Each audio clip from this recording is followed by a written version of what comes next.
Mr. President, your visit today reaffirms your steadfast commitment to engaging with local leaders and championing progress for every Filipino. We truly appreciate you taking time off your demanding schedule to meet with us. With 3 more years of your administration ahead, please know that we here in Cebu, led by our indefatigable Chief Executive Governor Gwen Garcia, remain committed to supporting your administration's programs and initiatives aimed at improving the lives of our citizens. Our continued collaboration with the national government promises a brighter future for all. Mr. President, we are immensely and deeply grateful for your unwavering support and visionary leadership. Please be assured that we stand united in translating your administration's goals into tangible outcomes for our people. Once again, welcome to Cebu, Mr. President, and daghang salamat for your visit. Mabuhi po kayo at mabuhi ang bagong Pilipinas. Daghang salamat, Vice Governor Junjun Davide. Under one governor in this one Cebu. It is in this context that Cebu's all-out support in 2022 for the candidacy of then-presidential aspirant Ferdinand Romualdez Marcos Jr. is to be understood. His message of unity resonated so well with the Cebuanos that they rallied behind this leader, giving him the highest votes ever cast by a province during the last elections. In August last year, during Cebu's 455th founding anniversary celebration, was not only a historic moment for Cebu, but for the rest of the Visayas region, when First Lady Luis Araneta Marcos received the assurance of support from all leaders of governance in Cebu Island for her husband, the President, who presented manifestos inking their commitment to his administration. The unity displayed by Cebu's leaders made a powerful impact on the other governors from the Visayas region. Present at the moment, they too pledged their unwavering commitment and support to the Marcos administration, sealing their solidarity by signing the manifesto on the wall. And may this, what we have witnessed this morning, snowball into a countrywide show of support as I challenge all of our 82 governors to lead the way. Such a gesture of support clearly touched the First Lady's heart. I wish my husband were here to feel the love and the support that you gave him. I know I did, and that's why unity is important. Today, as the presidential term is nearing its halfway mark, the same leaders in Cebu and the Visayas are once again renewing their steadfast commitment to the Chief Executive of the Republic of the Philippines, Ferdinand Romualdez Marcos Jr.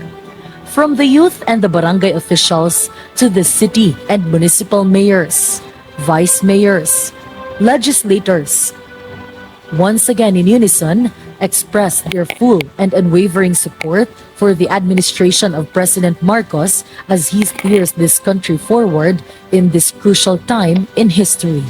Moreover, in this unity gathering with the President, the united governors of the Visayas, who comprise the vaunted One Visayas bloc, also manifest their unequivocal support for the President and his vision of a bagong Pilipinas, a principled, accountable, and dependable government that seeks to build a progressive nation, strong and stable economy, and secure a better future for Filipinos. With the heart attuned to the struggles of the marginalized and a mind focused on sustainable growth, President Marcos embodies a leader who not only dreams of a better tomorrow, but works tirelessly to make it a reality. Under his leadership, the Philippines is not just moving forward, it is rising toward a future filled with so much promise and possibility. You will always have the Cebuanos and the Visayans as allies, Mr. President, from the barangays to the towns and cities, up to the district and the provincial governments of this one Visayas block. Sama-sama tayong babangon muli tungo sa isang bagong Pilipinas.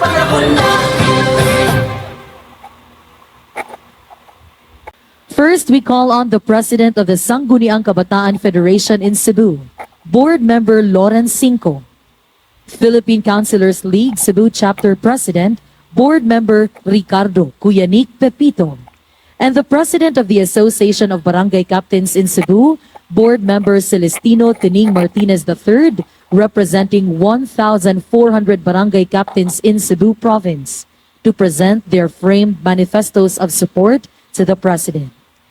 May we also call on the President of Vice Mayors League of the Philippines, Balamban Vice Mayor Alfie Binghay, the President of the League of Municipalities of the Philippines, Cebu Chapter, Daan Bantayan Mayor San Shimura, and Mayor Samsam Gulyas of Talisay City, representing the city mayors in Cebu Island, to also present their manifestos of support. We would like to invite the President to please come up on stage to receive the manifestos.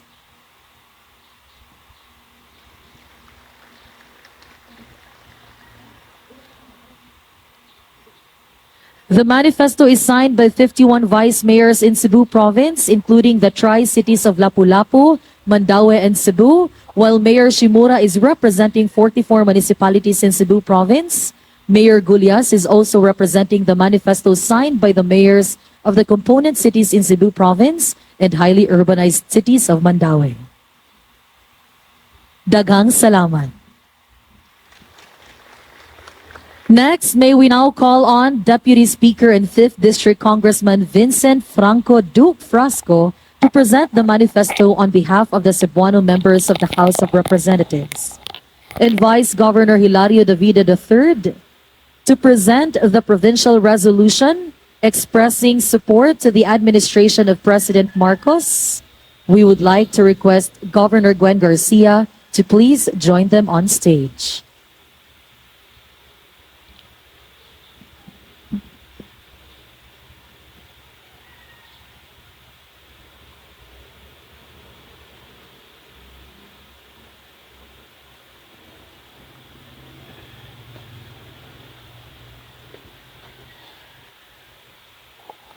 And finally, the manifesto of support from the governors of Visayas Islands. Daghang salamat, Deputy Speaker Frasco and Vice Governor Davide. And again, finally, the manifesto of support from the governors of Visayas Islands. We would like to request Governor Gwen to please remain on stage as you will be joined by your fellow governors from the Visayas.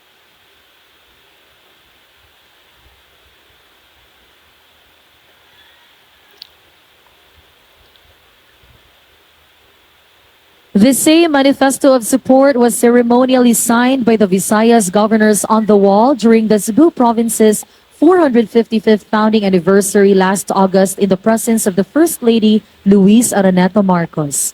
Now framed on a formal document and is now being presented by your honorable governors from the Visayas Islands.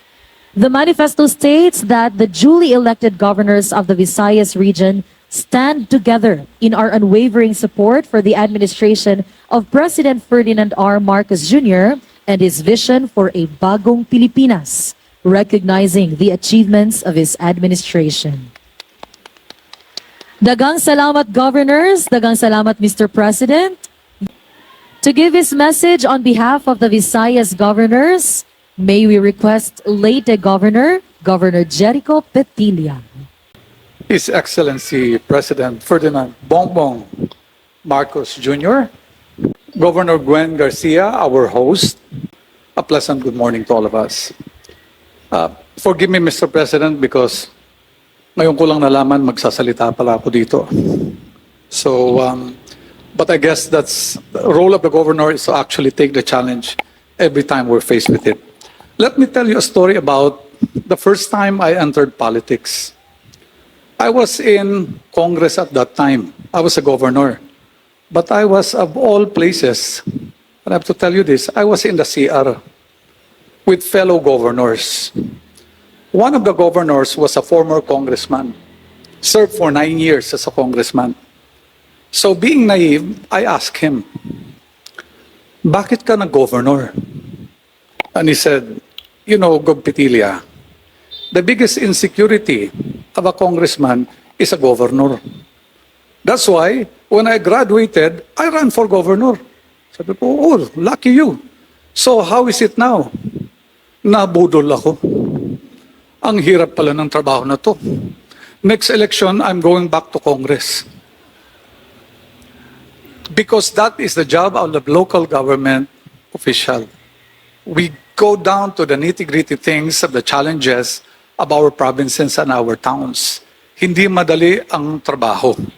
Sabi ko, we're faced with everything from health to education to almost everything. At kung may tatakbuhan at sisisihin kami. And that's why I'm telling you this story, Mr. President, because if this is our job, how to keep our GDP growth rate at a certain rate and maintain it, how to keep the health of our people intact, the education and almost everything, including agriculture, how much more ang trabaho mo, Mr. President? I cannot imagine.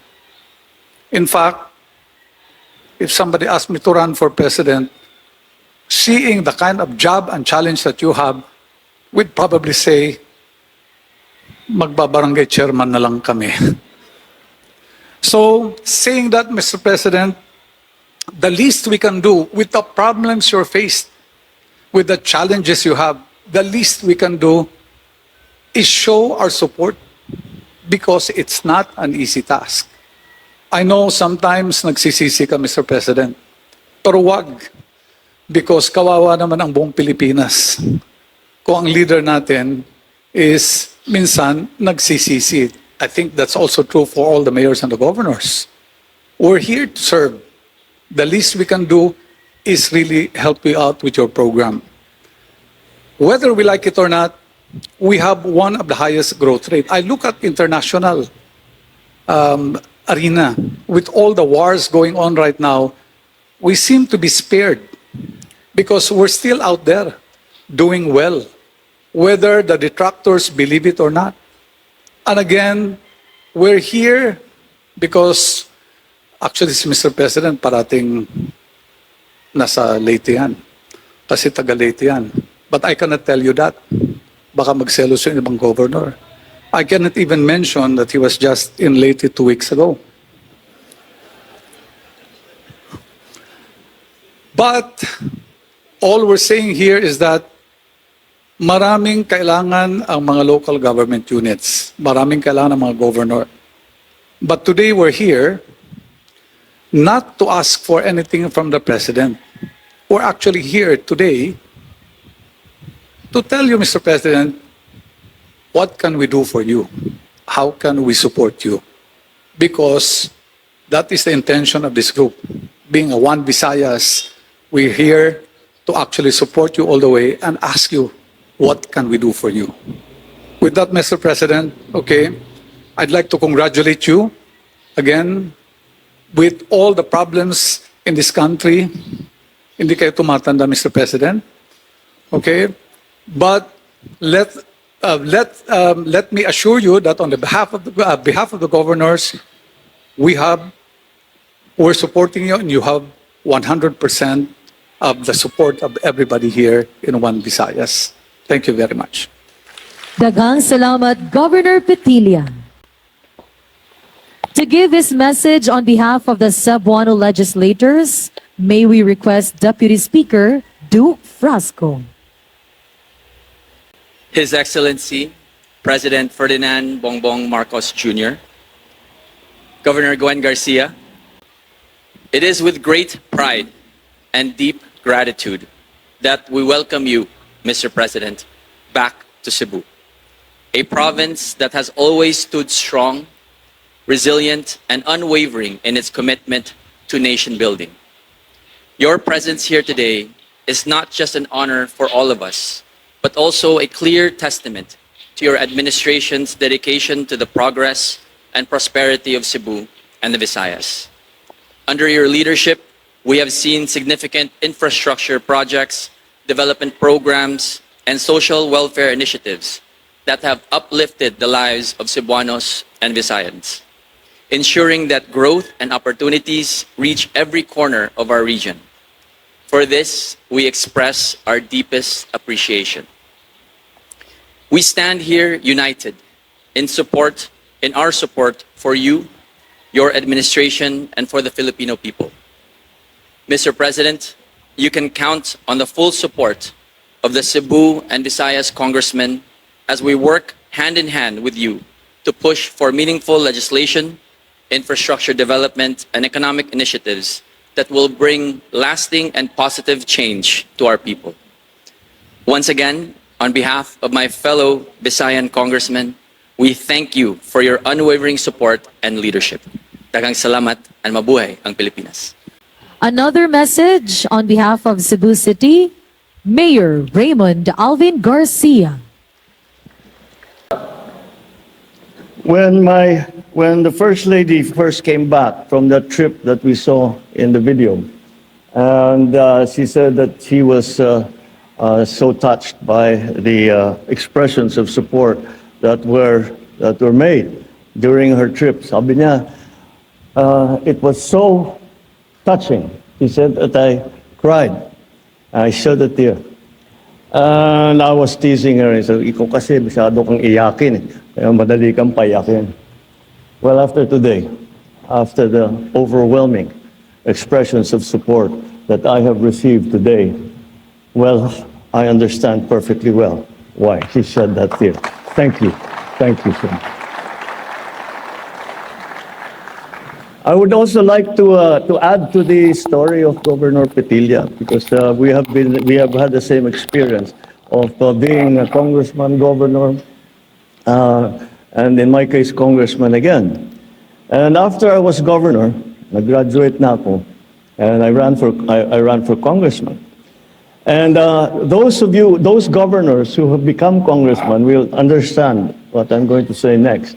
And I was looking at my other fellow governors na nag-graduate din na nag-congressman, and we were saying, wala tayong ginagawa dito sa house.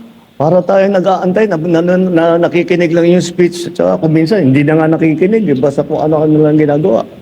So that was the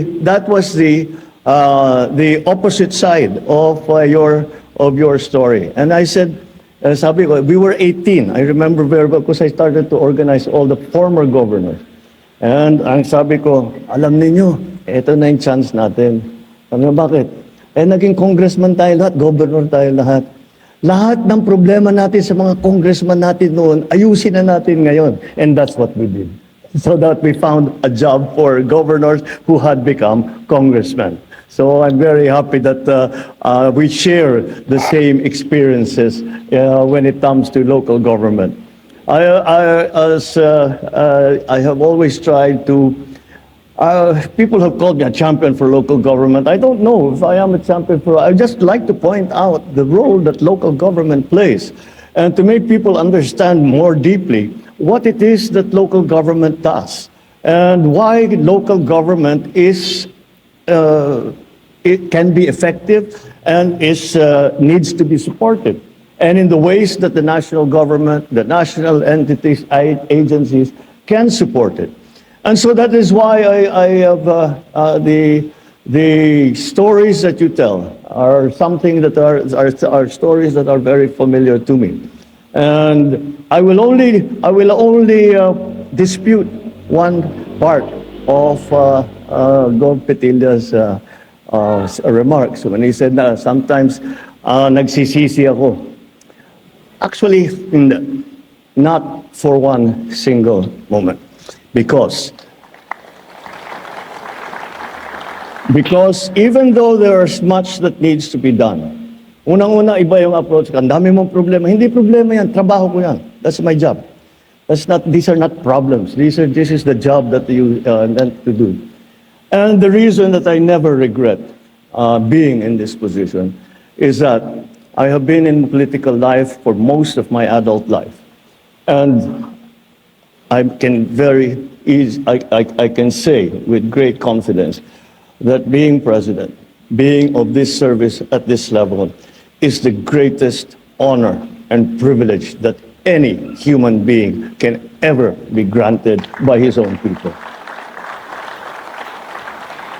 When we have succeeded in putting a program together, and you begin to see what are the effects of that program, I always think to myself, and I say to the people around me, napakaswerte natin na nagagawa natin ito para tulungan ang tao. And that is where I get my strength from. That is where I get my inspiration from. Not from the high levels of government, but from watching ordinary people and knowing a way that some way, somehow, I have been granted a privilege and the opportunity to serve them and serve them well. Governors know this too. Governors, mayors, local government people know this too. Because our actions, as executives, our actions are direct. And I say, you have to listen to local government. Because mga local government, mga LGU officials, ang kausap nila tao, hindi politiko. Ang kausap nila yung ordinaryo na citizen. Kaya alam nila kung ano yung iniisip ng tao, kaya pakinggan ninyo ang local government. And that's what I always say. So we are happy. I'm very, very happy that I am amongst kindred spirits when I come here. And from those kindred spirits, this overwhelming, it's inspiring expression of support from all the provinces in the Visayas at all levels in those provinces. Thank you very much for that, and it is something that I will carry in my heart to my dying day. And it's fine that we do it all here today in Cebu, solidified by our collective role as partners in service to the Filipino people. So I appreciate your expressions of appreciation and your trust, your confidence and support to this administration. Public service becomes fulfilling when we are joined by like-minded public servants, each of us committed to the noble goal of building a more reliable, a more efficient, a more compassionate government. Sa loob ng 2.5 taon ng ating pamumuno, marami na tayong naisulong at naisagawang mga programa at proyekto naglalayong maipabuti ang buhay ng bawat Pilipino. But through your leadership and the assistance of the national government, the Central Visayas region has ranked as the fastest growing region in the country, growing at 7.3% in 2023. That is at the national level, ambisyon lang namin yan na umabot ng 7.2%. Congratulations for the good work that you have been doing. Eastern Visayas has also showed a remarkable 6.4% growth, faster than the country's GDP in the same year. This growth supports the development of industries, creates jobs and livelihoods for our people.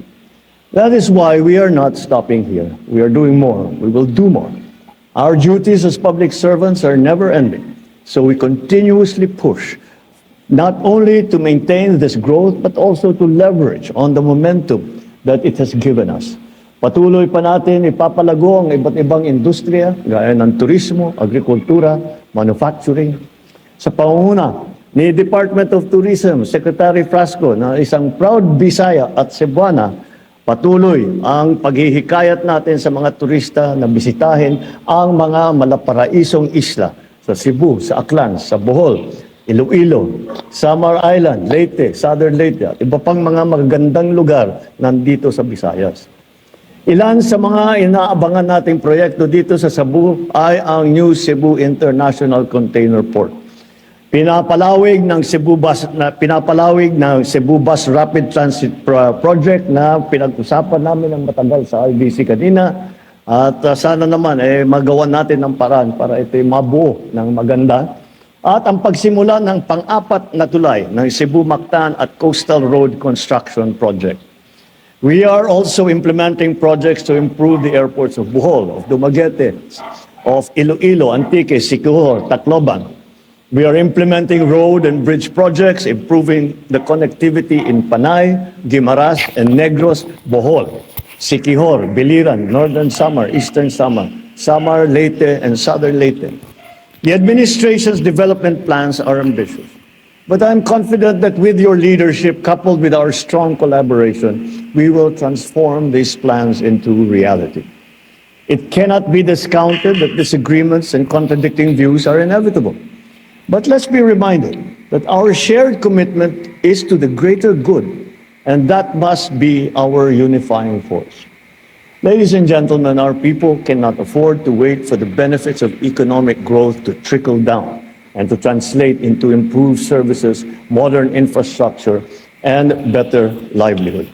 We must take the initiative so that the distribution of wealth has a mechanism, because without such a mechanism, there is no such thing as trickle down. And the economists amongst us have seen this in the past, where the theory was that if big corporations are wealthy, that wealth will trickle down.